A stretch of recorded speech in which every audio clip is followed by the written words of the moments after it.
পাশাপাশি দেখেন নোয়াখালী লক্ষ্মীপুর ফেনীর ভয়াবহ বন্যার জল।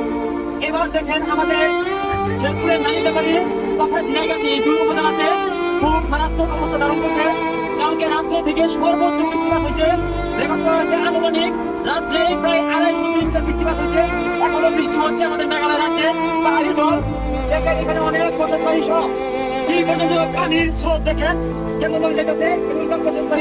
এখানে রেস্কিউ করতেছে অনেকে। তো আমরা আসছি দেখি আল্লাহ ভরসা, রাষ্ট্র দেখা কি অবস্থা।